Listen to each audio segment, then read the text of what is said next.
ассалому алайкум, шунавандаҳои арҷманд.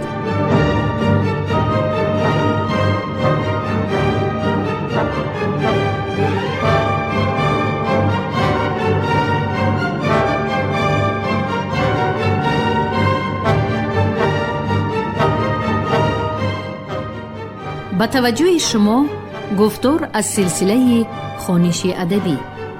қироати китоби президенти ҷумҳурии Тоҷикистон муҳтарам Эмомалӣ Раҳмон «Тоҷикон дар оинаи таърих аз ориён то сомониён». китоби сеюм, гуфтори 79. محمد در مدینه برابر انتشار اسلام با صفت حکم نیز نام برآورده بسیار مسئله های بحث طلبی میان مسلمانان را همچون پیامبر اسلام حل می کرد. بحث های دینی که میان علمای یهودی و پیامبر اسلام صورت می گرفت تدریجاً تیز و تند شده میان آنها طرح جدایی می افکند. یهودیان به حکم کتاب خویش محمد را تلقین می کردند که چون دیگر پیغمبرانی سلف که همه جانب بیت المقدس رفتند و آنجا اقامت اختیار نموده اند، مدینه را در راه مهاجرت میان مکه و بیت المقدس واسطه قرار دهد. ولی پیامبر اسلام این ادعای آنها را قبول نکرد و در اساس سوره بقره آیت 144 که برایش نازل شده بود قبله مسلمانان را از سوی بیت المقدس باز داشته سمت کعبه را قبله آنها قرار داد. موافق عقیده محمد خدا به حضور یهودیان و مسیحیان اهل کتاب پیغمبرانشان موسی و عیسی را فرستاده بود که کلام الهی را به آدمان رسانند، اما آنها گفته های پیغمبرانشان را با مرور زمان تحریف و دیگرگون و فراموش کرده به ردیف منافقان در آمدند. از این لحاظ خدا به حضور بندگانش کتاب قرآن و پیغمبری آخرین خویش را فرستاد تا با هدایت خاتمة الانبیا آنها را به راه حق هدایت نماید. این آخرین آگاهی و رحم الله یگانه است به بندگانش و بعد این قیامت قایم می گردد و بندگان به پاداش عملشان رسیده به بهشت عدن یا آتش دوزخ می افتند. محمد همچون سید پیشوای قبیله و عقید پیشوای لشکر به تأسیس دسته های سپاه شروع نموده آنها را آماده محاربه های آینده می کرد. به قول طبری از هجرت 7 ماه شده بود حمزه را بفرستاد با 30 سوار از مهاجرین و نخست سپاه از اسلام آن بود و پیغمبر او را لیوایی بست به دست خویش، لیوایی سپید. از بس که مهاجران بیشتری ثروت و دارایی خود را از تعقیب مشرکان در مکه گذاشته در مدینه از حساب رزق و روزی داده یاران انصار خود میزیستند، در اندیشه آن بودند که به کاروانهای تجارتی مکه دست یابند و ثروتی باخته خویش را پیدا نمایند.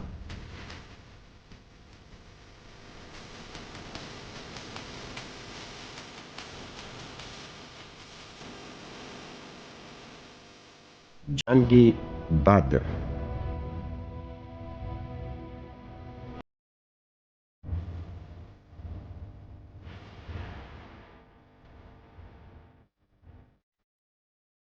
در سال دوم مهاجرت خبر رسید که کاروان تجارتی ابو سفیان، یکی از رقیبان آشتیناپذیر مسلمانان و داراترین تاجر مکه، با قافله 1000 اشتر و کالای ارزشش 50,000 دینار تحت حمایه 70 سواری جنگی براه برآمده عزم شام سوریه دارد.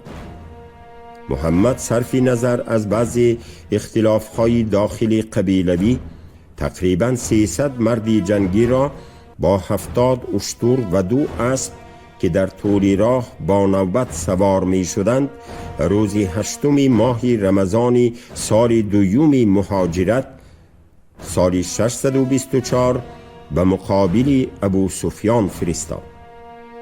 ابو سفیان از هنگامه لشکرکشی مسلمانان آگاه شده از مردم مکه برای حفظ کاروان کمک خواست. به کمک اهل کاروان مکه با سروری ابو جهل تقریباً 1000 مرد جنگی با 100 اسب و 700 اشتر آمدند که مسلمانان گستاخ را جزا دهند. عاقبت جنگ بدر روز جمعه 19 ماه رمضان 15 مارس سال 624 روی داد که لشکر اسلام را محمد به جنگ ترغیب می کرد و از پیروزی بشارت می داد. در این جنگ حمزه ابن عبدالمطلب و علی ابن ابو طالب قهرمانی ها نشان داده در صف دشمن پراکندگی آوردند. با وجود 3 برابر افزون بودن جنگاوران قریشی شکست خوردند و سربازان زیاد اسیر افتادند. این پیروزی شهرت مسلمانان را در عربستان افزود و آنها غنیمت زیادی گرفتند. شکست بدر حس انتقام و کینه‌خواهی قبیله قریش را افزوده آنها را به جنگ نو برانگیخت و پیروان اسلام را نیروی تازه و روح بلندی بخشید. شماره پیروان محمد افزوده از 5 1/5 غنیمت‌های محاربه بدر برای پیروان بینوا و تحکیم اسلام روانه گردید. اسیران حربی را که اکثرش اشرافان ثروتمند مکه بودند با گرفتن فدیه آزاد می کردند که این تدبیر اقتدار مالیوی اتحاد مسلمانان مدینه را می افزود. اندازه فدیه برای ثروتمندان 100 اوقیه نقره یا خود 4000 درهم مقرر شده بود که با این مبلغ 80 اشتر خریدن امکان داشت. پس از مغلوبیت بدر که ساکنان مکه چندین اشرافان و توانگران با نفوذ و خویش و اقربای نزدیک خویش را باخته بودند، حس انتقام جوییشان بالا می گرفت. به قول طبری سبب اصلی جنگ احد مناسبت غزای بدر بود که بر اثر آن اهل قریش به همه کشورهای عرب نامه کرده و کس فرستاده از ایشان یاری می خواستند و می گفتند ما نیارامیم تا داد از محمد نستانیم. سال 3 هجری ابو سفیان از قبیله قریش و دیگر قبیله های عرب سپاه گرد آورد که 30,000 مرد حربی بود با سلاح تمام از مکه و از عرب و از ایشان 200 بر اسب و دیگر بر شتران 700 مرد بودند که زره داشتند. برفتند و آهنگ مدینه کردند. لشکر ابو سفیان با لوازمات حربی و تجهیزات فراوان به سمت مدینه حرکت کرده 21 مارس سال 625 در ذوالخلیفه نام موضعی واقع در سمت جنوبی غربی 10 کیلومتری یثرب موقع گرفتند. محمد از این قضیه آگاه شده تا بیگاه 1000 مرد جنگی گرد آورد و بعد مشورت با سران لشکر به سمت شمال حرکت کرده در قلعه شیخان برای شب گذرانی باز ایستاد. از میان سپاه اسلام عبدالله ابن ابی با 300 سربازش جدا شده با بهانه محافظت شهر راه مدینه را پیش گرفت و لشکری مسلمانان در مجموع تقریباً 700 نفر ماند. لشکری اسلام به احد رسیدند و در میدان محاربه طرزی جای گرفتند که کوه در پس سرشان واقع بود. محمد از میان اهل لشکر 50 تن کمانور و تیرانداز را در دهنه شکاف کوه جای داده تأکید نمود که هنگام نبرد لشکر را از قفا حمایت کنند، زیرا خطری از دره پشت حمله آوردن دشمن یقین است. در اطراف پرچم قریشیان جنگ شدید بالا گرفته، پسی هم 7 پرچم بردار آنها کشته شدند. لشکر اسلام تحت 3 پرچم از مرکز و 2 قنات حمله شدید آورده دشمن را به عقب نشینی و هزیمت وادار نمودند. در این جنگ بی امان حمزه ابن عبدالمطلب که یکی از رزماوران و تهمتنان اسلام بود کشته شد. از حمله نخستین لشکر اهل قریش رو به فرار آوردند. سپاهیان اسلام از فرار مشرکان روح بلند گشته سرگرم غنیمت گرفتن در قرارگاه ابو سفیان شدند و تعقیب دشمن را ادامه نبخشیدند. 50 تن تیراندازی دهنه کوه رو به غنیمت آوردن همسفان خیش را دیده پنداشتند که سپاه اسلام غالب آمد و دهنه دره را ترک نموده به قول طبری گفتند دشمن هزیمت شد و مسلمانان همه غنیمت می گیرند و ما چیز نداریم، پس ما نیز بشویم به غنیمت برگرفتن.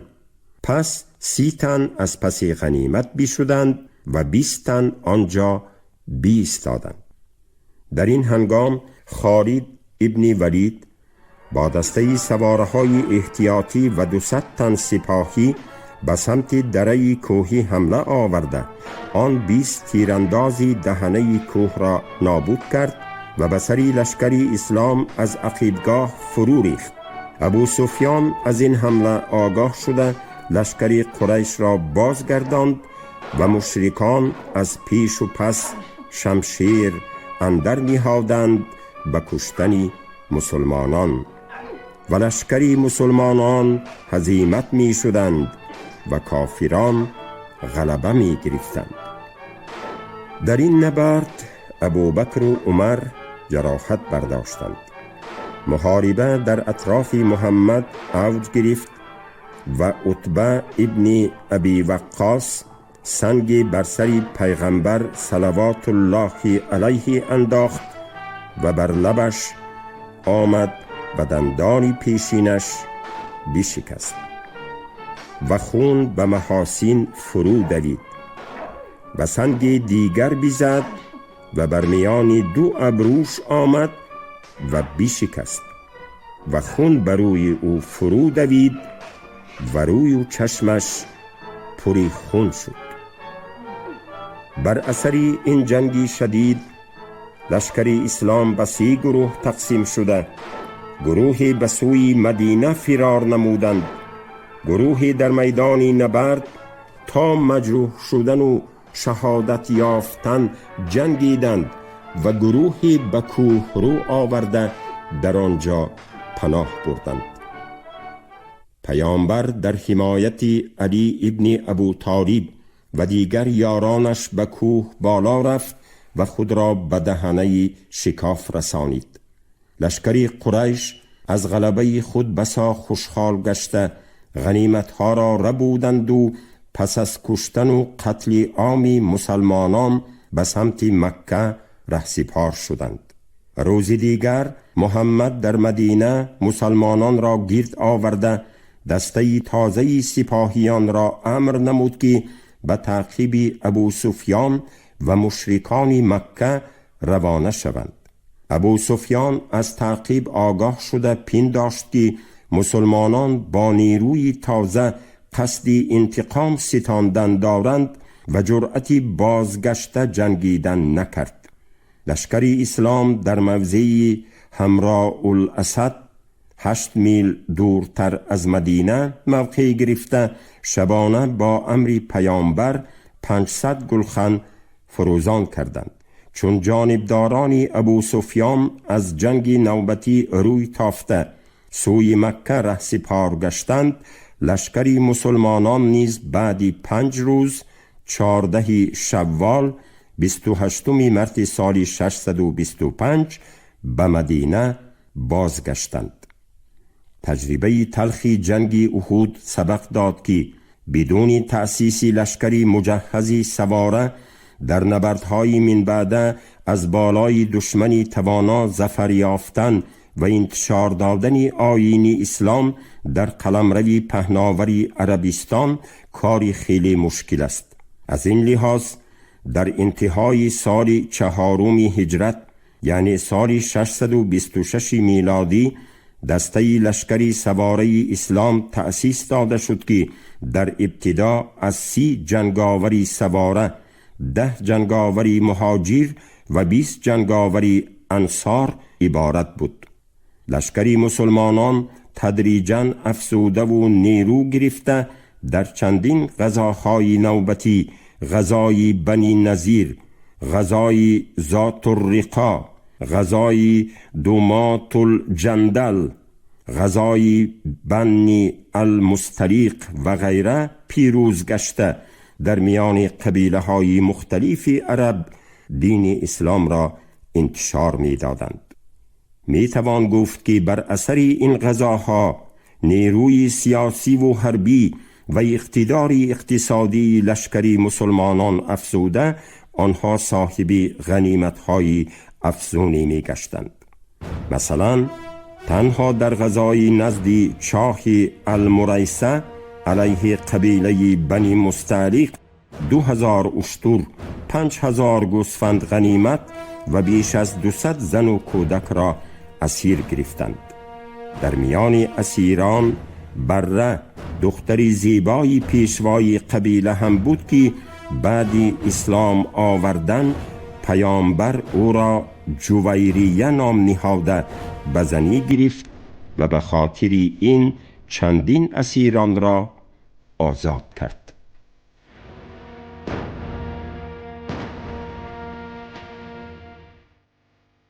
جنگ خندق.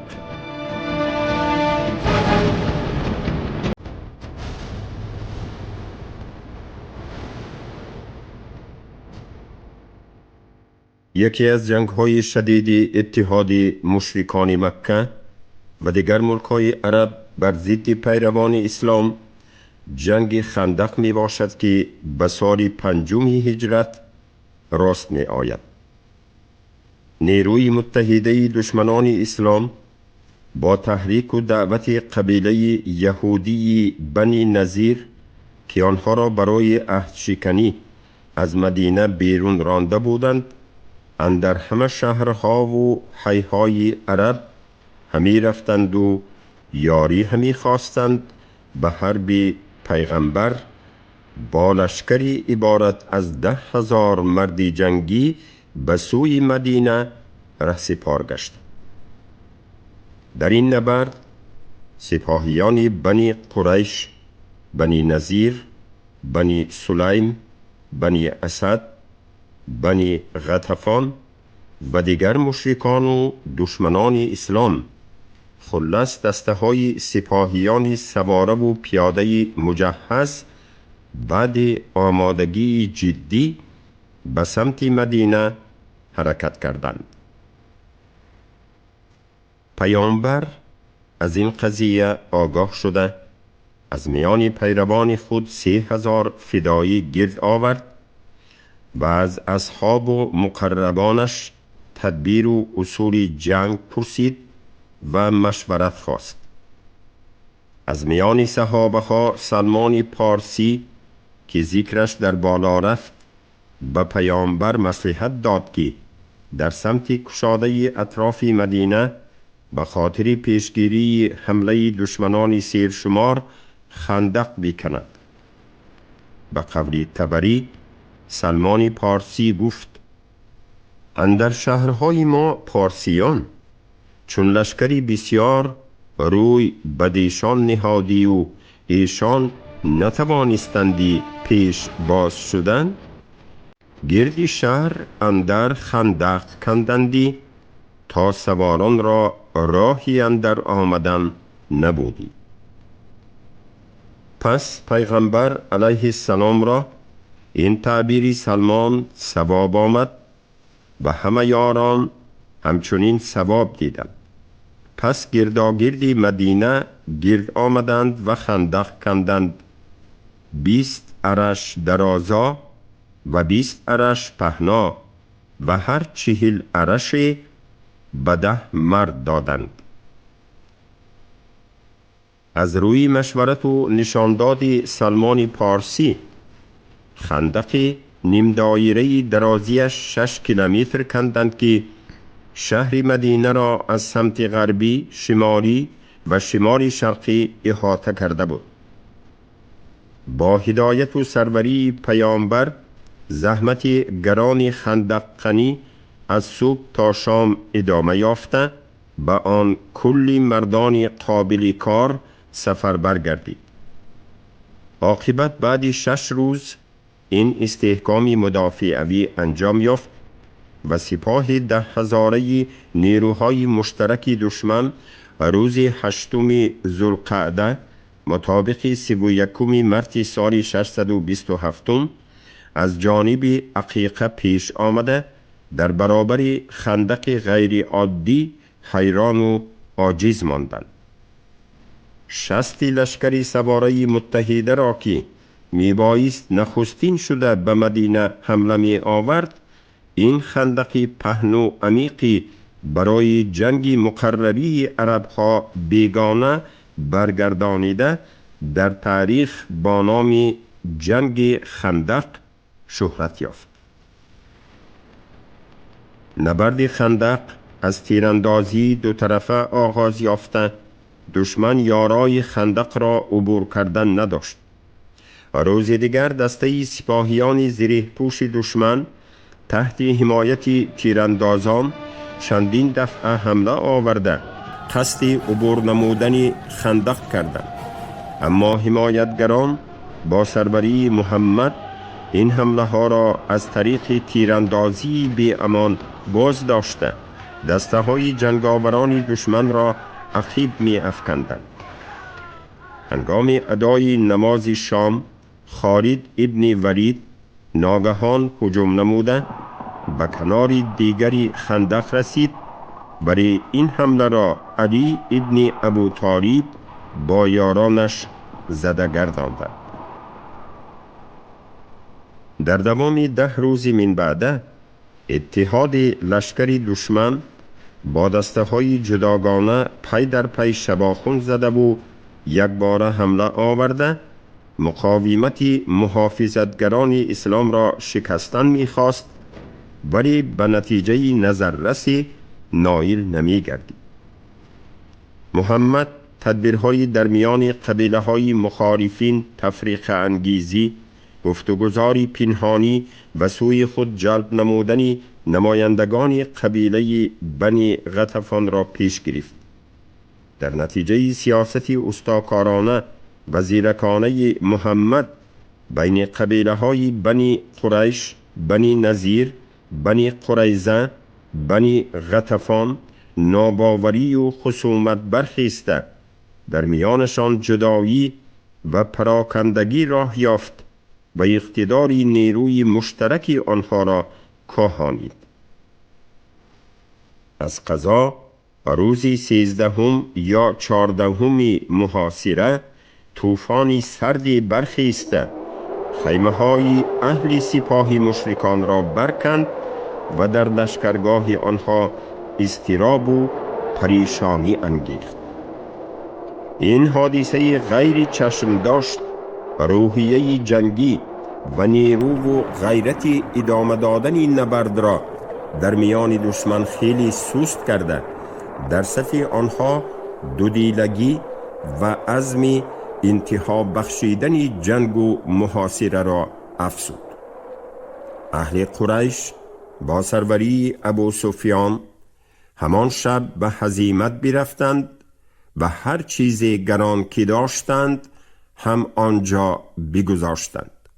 خدای آن لشکری کافران همه بی‌پراکند و بنی غطفان بازگشتند و عرب همه بازگشتند و این به سال اندر بود 10 روز مانده از ماه سال 5 از هجرت.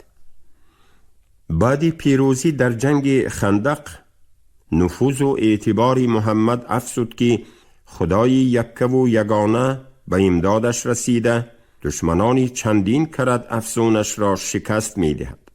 پیامبر اسلام همه قومهای عرب را از پرستش بت و صنمهای قبیلوی باز داشته آنها را تلقین می کرد که تنها به خدای یگانه الله اعتقاد بندند و رسالت رسول خدا محمد را اعتراف نمایند، 5 وقت نماز گزارند، روزه ماه رمضان را رعایت سازند، از مال خیش زکات دهند و طواف خانه کعبه کنند. همین طریق شریعت اسلام با فرض و قانونهای استوار و همگانی خود ضرورت تأسیس دولت یگانه و دین یگانه عمومی عربی را پدید می آورد. پیامبر چون سیاستمدار زیرک و پیشوایی با تدبیر و دوراندیش برای انتشار اسلام هم از اصول غزای و نبردهای آشتیناپذیر، هم از راه دعوت و تلقین پیگیرانه، هم از وسیله فرستادن همصفان و شاگردان صادق خیش، هم از طریق حمایت و دستگیری قبیله های ناتوان از دشمنان قویشان، هم از امکانیت سفارتی رسمی و بستن عهد و پیمانها، هم از دادن کفالت حفظ حیات و مال و جان مؤمنان، خلاص از همه امکانیت های موجوده زمان استفاده نموده رکنهای اساسی دین یگانه و دولت نوظهور اسلام را استوار می کرد. بعد پیروزی در جنگ خندق و افزودن قدرت و اعتبار مسلمانان در سراسر عربستان، ابتدای سال 6 هجری پیامبر اسلام عزم حج عمره خرد نموده 1 ذوالقعده مطابق به 13 مارس سال 628 با کاروانی عبارت از 1000 نفر از مدینه بیرون آمد. قافله زائران با 70 اشتر قربانی برای حمایه خیش تنها شمشیر گرفته به سمت مکه حرکت نمودند و آگاه شدند که اهل قریش و احابیش قسم یاد کردند که آنها را به زیارت کعبه راه ندهند. پیامبر در حدیبیه 9 میل دورتر از مکه قرار گرفت و پس از مشورت و گفتگوزاری زیاد با سروران قبیله ها و پیشوایان شهر به صلح و سازش رسیدند که در تاریخ با نام صلح حدیبیه یاد می شود. موافق شرطنامه این صلح 10 ساله در میان اهل مکه و پیروان محمد عداوت و دشمنی خاتمه یافته، مسلمانان می توانستند هر سال هنگام موسم حج 3 روز در مکه طواف کعبه نمایند.